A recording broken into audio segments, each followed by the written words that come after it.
Antoni Kapcia is the former director of the Centre for Research on Cuba and joins me now live from Nottingham here in the UK. Antoni, so what do you make of the scale of these demonstrations in Cuba? People are calling for an end to the regime. How significant are they?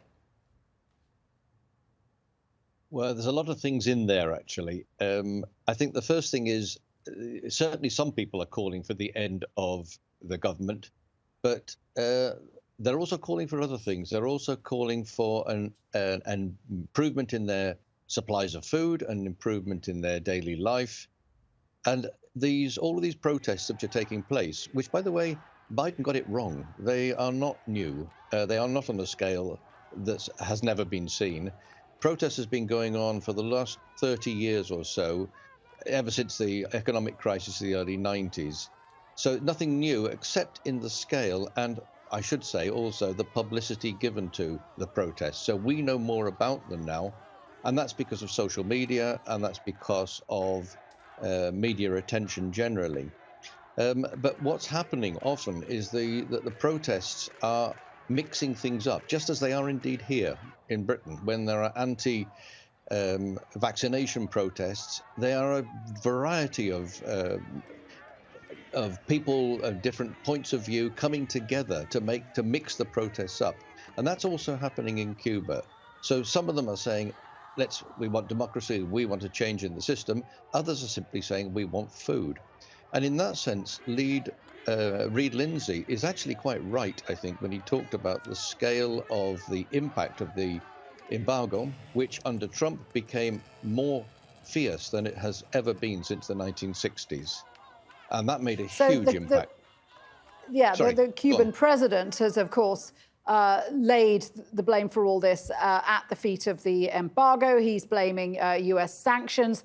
So is he right, or is there something he can do to alleviate the suffering of the Cuban people?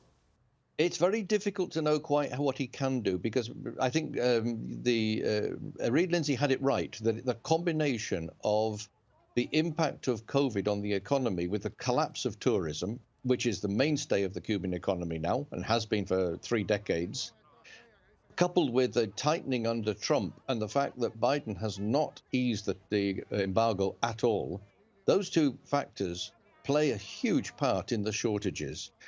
Under Trump, it became extremely difficult for Cuba to get access to hard currency, and that has increased. And without the hard currency, they cannot get the oil. Without hard currency, they cannot get vaccinations. They're developing their own vaccinations and have been doing so successfully. And they are already well into the process of vaccinating the population, but they could not break into the system, the world system, for distributing vaccines. So they had real problems with that. So so Reed Lindsay had it right, I think. So you've said that there have been protests in the past. Where do you see this going, Antoni? Because clearly the strategy of the United States is to increase or encourage opposition towards the communist-led regime. Are these protests going to go anywhere? Are they going to have an impact on the Cuban government? No one can quite predict that, but since protests have happened before and have dissipated, then we can perhaps say, let's not expect this one to actually finally work.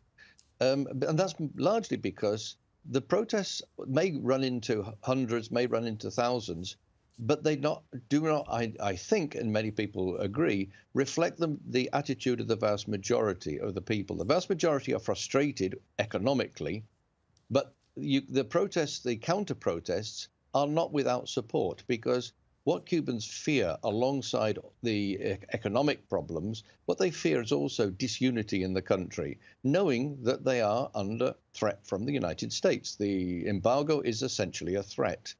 And so I don't see them necessarily supporting any demands to end the system. I think end the shortages, but they recognize equally that the United States is largely responsible for the collapse in the economy even before COVID happened. Interesting stuff. Thank you very much indeed for joining us, Antoni Kapcia there.